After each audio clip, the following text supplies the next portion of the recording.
नमस्कार दोस्तों, चलिए जानते हैं झारखंड की 50 फटाफट बड़ी खबरों को सिर्फ 10 मिनट में। लेकिन उससे पहले आप यह वीडियो किस जगह से देख रहे हैं हमें कमेंट में जरूर बताएं।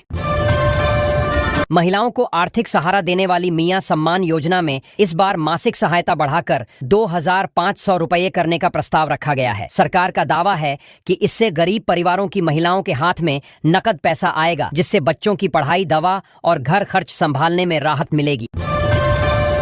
सरकार ने इस बार का बजट बड़ा बताते हुए साफ किया कि कुल खर्च करीब 158 लाख करोड़ रहेगा, जिससे विकास योजनाओं को गति मिलेगी। अधिकारियों का कहना है कि यह बजट ग्रामीण सड़क, शिक्षा, स्वास्थ्य और सामाजिक सुरक्षा पर ज्यादा खर्च करेगा, ताकि अगले 2 साल में जमीन पर दिखने वाले बदलाव शुरू हो सकें। चतरा जिले में नए डॉक्टर भीमराव अंबेडकर विश्वविद्यालय के लिए बजट में अलग से धन रखा गया है। अधिकारियों का कहना है कि इससे उत्तरी झारखंड के छात्रों को बाहर जाने की मजबूरी कम होगी और स्थानीय स्तर पर उच्च शिक्षा के नए विकल्प खुलेंगे, जिससे रोजगार और कोचिंग बाजार भी बढ़ने की उम्मीद है। शिक्षा सुधार योजना के तहत 100 और स्कूलों को सीएम स्कूल ऑफ एक्सीलेंस बनाया जाएगा। सरकार का कहना है कि इन स्कूलों में स्मार्ट क्लास, लैब, खेल सुविधाएं और अंग्रेजी माध्यम की पढ़ाई पर जोर रहेगा, ताकि सरकारी स्कूलों को निजी स्कूलों के बराबर लाने का प्रयास किया जा सके। स्वास्थ्य बजट में बड़ा बदलाव करते हुए सभी सदर अस्पतालों में मुफ्त कैंसर स्क्रीनिंग और कीमोथेरेपी सुविधा देने की घोषणा की गई है। स्वास्थ्य विभाग मान रहा है कि इससे गरीब मरीजों को बाहर बड़े शहरों में जाने की जरूरत कम होगी और शुरुआती जांच होने से मौत दर भी घट सकती है। रोजगार बढ़ाने के लिए 12 नए जॉब ओरिएंटेड कॉलेज खोलने का प्रस्ताव रखा गया है, जिनमें स्किल आधारित कोर्स पढ़ाए जाएंगे। सरकार का कहना है कि उद्योगों की जरूरत के हिसाब से ट्रेनिंग होगी, जिससे युवाओं को सीधे नौकरी मिलने की संभावना बढ़ेगी और पलायन थोड़ा कम हो सकता है। अबुआ आवास योजना को तेज करते हुए सरकार ने 2026 के अंत तक 20 लाख परिवारों को पक्का घर देने का लक्ष्य दोहराया है। अधिकारियों का कहना है कि इस बार निर्माण की निगरानी डिजिटल सिस्टम से होगी, ताकि बिचौलियों की भूमिका कम हो और लाभार्थी को समय पर घर मिल सके। ऊर्जा क्षेत्र में गिरिडीह को मॉडल बनाकर सोलर सिटी प्रोजेक्ट शुरू करने की बात कही गई है। सरकार मानती है कि अगर यह सफल रहा तो दूसरे शहरों में भी लागू होगा, जिससे बिजली खर्च घटेगा, प्रदूषण कम होगा और स्थानीय युवाओं को सोलर इंस्टॉलेशन जैसे काम मिल सकते हैं। कोयल कारो सिंचाई परियोजना के पुनरुद्धार के लिए विशेष राशि रखी गई है। कृषि विभाग का कहना है कि यह परियोजना चालू हुई तो हजारों हेक्टेयर खेतों को पानी मिलेगा, जिससे फसल उत्पादन बढ़ेगा और किसानों की आमदनी पर सीधा असर पड़ेगा, खासकर सूखा प्रभावित इलाकों में।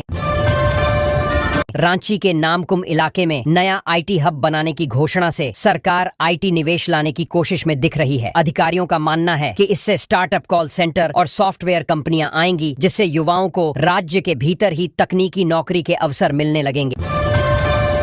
रांची नगर निगम में भाजपा समर्थित रोशनी खलखो की जीत को राजनीतिक रूप से अहम माना जा रहा है। स्थानीय विश्लेषक कह रहे हैं कि शहरी वोटरों का झुकाव बदल रहा है और यह परिणाम आने वाले विधानसभा समीकरणों पर भी असर डाल सकता है। खासकर राजधानी में संगठन की पकड़ मजबूत होने के संकेत मिले हैं। धनबाद में संजीव सिंह की जीत को कोयलांचल की राजनीति में बड़ा संदेश माना जा रहा है। स्थानीय नेताओं का कहना है कि इस जीत से पुराने राजनीतिक नेटवर्क फिर सक्रिय हुए हैं और नगर निगम के फैसलों में उद्योग, व्यापार और ठेकेदारी की दिशा बदल सकती है। हजारीबाग में निर्दलीय अरविंद राणा की जीत ने बड़े दलों को चौंका दिया है। राजनीतिक जानकार कह रहे हैं कि जनता स्थानीय मुद्दों पर वोट दे रही है, दल के नाम पर नहीं। इससे आने वाले पंचायत और विधानसभा चुनाव में भी बागी उम्मीदवारों को हिम्मत मिल सकती है।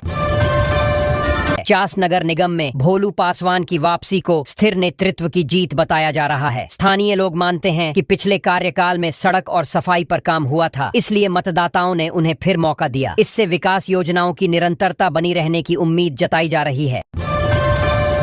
आदित्यपुर में भाजपा के संजय सरदार की जीत को औद्योगिक शहर की राजनीति में बदलाव माना जा रहा है। यहाँ के व्यापारी वर्ग का कहना है कि वे नगर प्रशासन से तेज फैसले चाहते हैं और नए मेयर से औद्योगिक बुनियादी ढांचे को बेहतर करने की उम्मीद कर रहे हैं। चक्रधरपुर नगर परिषद में झामुमो समर्थित सन्नी उरांव की जीत से आदिवासी बहुल इलाकों में पार्टी का मनोबल बढ़ा है। राजनीतिक कार्यकर्ता कह रहे हैं कि इससे संगठन को जमीनी स्तर पर मजबूती मिलेगी और आगामी ग्रामीण चुनावों में भी इसका असर दिख सकता है। है। लोहरदगा में भाजपा समर्थित प्रत्याशी की जीत से स्थानीय स्तर पर राजनीतिक ध्रुवीकरण साफ दिखा। कार्यकर्ताओं का कहना है कि अब नगर परिषद में योजनाओं के क्रियान्वयन को लेकर पार्टी सरकार से बेहतर तालमेल की उम्मीद करेगी, जिससे फंड और प्रोजेक्ट जल्दी मंजूर हो सकते हैं। खूंटी नगर पंचायत में रानी टूटी के अध्यक्ष बनने को महिला नेतृत्व के उभार से जोड़ा जा रहा है। स्थानीय समाज सेवी कह रहे हैं कि इससे महिलाओं की भागीदारी बढ़ेगी और पंचायत स्तर पर स्वास्थ्य, शिक्षा और पोषण जैसे मुद्दों को ज्यादा प्राथमिकता मिलने की संभावना है। मेदिनीनगर में मेयर पद की मतगणना अंतिम दौर में पहुंचने से राजनीतिक हलचल बनी हुई है। कार्यकर्ता लगातार परिणाम का इंतजार कर रहे हैं और प्रशासन ने सुरक्षा बढ़ा दी है, क्योंकि यहां मुकाबला कड़ा होने से जीत का अंतर बेहद कम रहने की संभावना जताई जा रही है। गिरिडीह में भाजपा और जामुमो के बीच पार्षद संख्या को लेकर कांटे की टक्कर ने सत्ता संतुलन की स्थिति बना दी है। विश्लेषक कह रहे हैं कि मेयर की शक्ति परिषद समर्थन पर निर्भर करेगी, इसलिए आने वाले दिनों में जोड़ तोड़ की राजनीति भी देखने को मिल सकती है। देवघर में कई वार्डों में निर्दलियों की जीत ने दिखाया कि स्थानीय मुद्दे अभी भी दलों से ज्यादा प्रभावी हैं। सामाजिक कार्यकर्ताओं का कहना है कि लोग सीधे काम करने वाले प्रतिनिधि चाहते हैं, इसलिए छोटे उम्मीदवारों को मौका मिला और यह रुझान आगे भी जारी रह सकता है। गुमला में भाजपा समर्थित उम्मीदवार की जीत के बाद जश्न का माहौल रहा। कार्यकर्ताओं का कहना है कि यह परिणाम संगठन की ग्रामीण पकड़ का संकेत है और आने वाले समय में विकास योजनाओं को लेकर पार्टी यहां ज्यादा सक्रिय भूमिका निभाने की तैयारी कर रही है। सिमडेगा में कांग्रेस समर्थित उम्मीदवारों का वार्ड स्तर पर बेहतर प्रदर्शन पार्टी के लिए राहत माना जा रहा है। स्थानीय नेताओं का कहना है कि इससे संगठन को फिर से जमीनी ताकत मिली है और भविष्य में इसे विधानसभा चुनाव की तैयारी के संकेत के रूप में देखा जा रहा है। गढ़वा में मंत्री मिथिलेश ठाकुर के क्षेत्र में झामुमो समर्थित उम्मीदवारों का अच्छा प्रदर्शन दिखा। विश्लेषकों का मानना है कि इससे क्षेत्र में मंत्री की पकड़ मजबूत साबित हुई है और स्थानीय योजनाओं को लेकर प्रशासनिक समर्थन मिलने की संभावना भी बढ़ सकती है। साहिबगंज में नगर परिषद के चौंकाने वाले नतीजों ने पारंपरिक समीकरण बदल दिए हैं। राजनीतिक पर्यवेक्षक कह रहे हैं कि यहां मतदाताओं ने नए चेहरों को मौका देकर साफ संकेत दिया है कि वे स्थानीय विकास, पानी और सड़क जैसे मुद्दों पर सीधा काम चाहते हैं। रांची में MS धोनी को धुर्वा स्थित घर के कथित व्यावसायिक उपयोग मामले में नोटिस मिलने से प्रशासनिक सख्ती की चर्चा है। अधिकारी कह रहे हैं कि नियम सब पर समान लागू होते हैं और जवाब मिलने के बाद ही आगे की कार्रवाई तय की जाएगी। रांची के बरियातू इलाके में जमीन मामलों की जांच में एनफोर्समेंट डायरेक्टरेट द्वारा कुछ और संपत्तियां चिन्हित किए जाने से घोटाले की जांच गहरी होती दिख रही है। सूत्रों का कहना है कि आगे और पूछताछ हो सकती है और दस्तावेजों की जांच जारी है। राशन कार्ड सूची में गड़बड़ी और अपात्र लोगों को हटाने की प्रक्रिया तेज करते हुए धनबाद प्रशासन ने लगभग 10,000 नाम काटने की तैयारी की है। अधिकारियों का कहना है कि जांच पूरी तरह डेटा आधारित है ताकि असली जरूरतमंदों को ही लाभ मिले और सार्वजनिक वितरण प्रणाली में पारदर्शिता बनी रहे। लोगों से दस्तावेज अपडेट कराने की अपील भी की गई।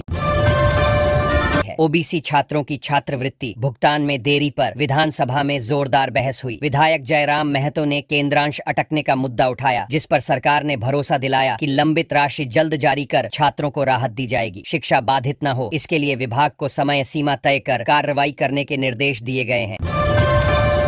कुष्ठ रोगियों के लिए स्वीकृत सहायता राशि 2 साल से नहीं मिलने पर स्वास्थ्य और सामाजिक कल्याण विभागों की जवाबदेही पर सवाल उठे हैं। बताया गया कि बजट आवंटन मौजूद होने के बावजूद भुगतान नहीं हुआ। प्रशासन ने अब लंबित फाइलें निपटाने और लाभार्थियों को जल्द पैसा देने का भरोसा दिया है ताकि इलाज और जीवनयापन प्रभावित न हो। मानव तस्करी की आशंका पर सतर्कता दिखाते हुए रेलवे सुरक्षा बल ने 2 बच्चियों को संदिग्ध परिस्थितियों में यात्रा करते पाया और सुरक्षित बचा लिया। पूछताछ में कई अहम सुराग मिले हैं। अधिकारियों ने कहा कि स्टेशन और ट्रेनों में